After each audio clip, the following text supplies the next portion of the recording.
Bonjour, dans cette vidéo, nous allons répondre à la question « Est-ce que mon ordinateur peut être reconditionné ?» Le but du reconditionnement, c'est de faire du neuf avec du vieux. Donc, dans quel état est le vieux?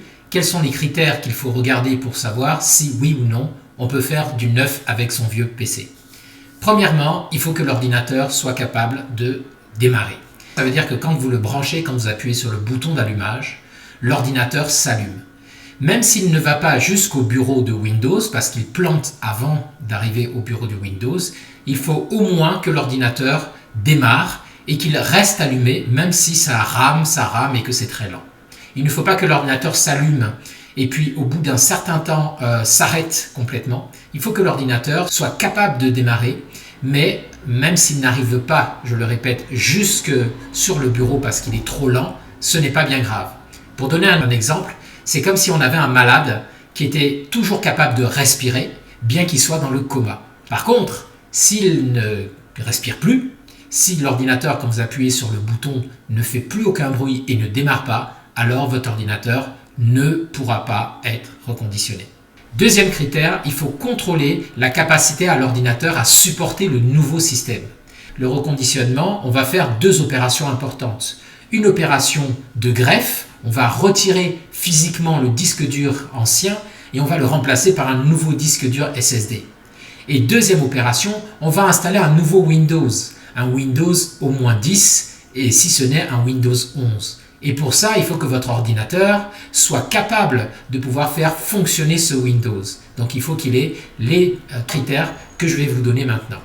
Critère numéro 1, il faut que son processeur soit capable d'afficher au moins 1,5 GHz. Alors je sais que ça peut être du chinois pour beaucoup, donc on va voir concrètement comment vous pouvez vérifier ça.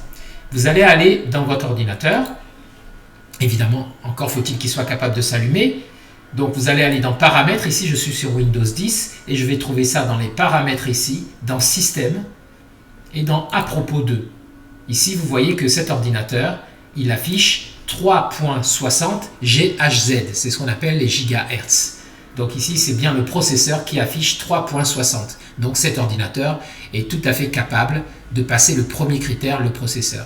Si vous avez un Windows 7 ou un Windows 8, pour pouvoir trouver ça, vous allez aller dans le panneau de configuration et ensuite dans Système. Et vous allez trouver l'information qui sera affichée, processeur, et vous aurez un chiffre suivi de GHz. C'est ce chiffre qui doit être supérieur à 1,5.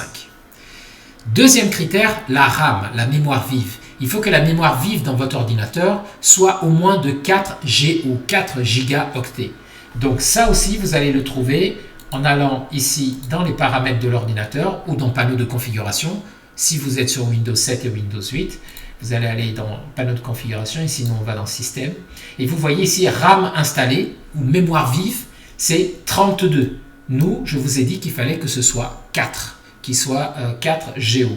Donc si vous avez au moins 4 Go, vous allez pouvoir installer du Windows 10, ça c'est sûr, mais pas nécessairement, votre ordinateur ne pourra pas nécessairement tourner avec du Windows 11, le dernier Windows au moment où je vous parle.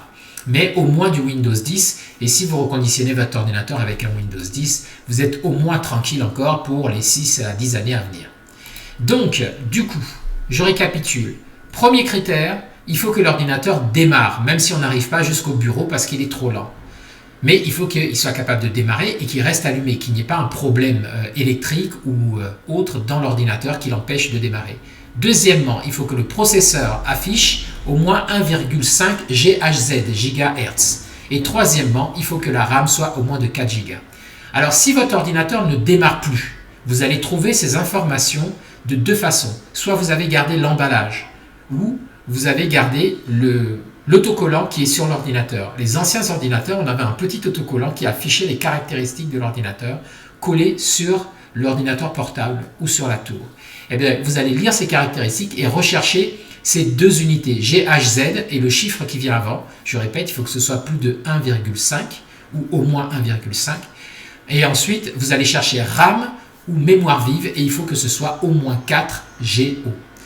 Si jamais vous n'avez plus d'autocollant affiché et que l'ordinateur ne s'allume mais que vous n'arrivez pas jusqu'au bureau, vous avez aussi la possibilité de retourner l'ordinateur si c'est un ordinateur portable, de lire le nom du modèle de l'ordinateur et d'aller taper sur Google le modèle et la marque de l'ordinateur pour voir quelles sont les caractéristiques que cet ordinateur avait. Et vous allez rechercher la ligne processeur pour voir pour les gigahertz et vous allez chercher la ligne mémoire vive ou RAM pour voir pour les fameux 4 Go.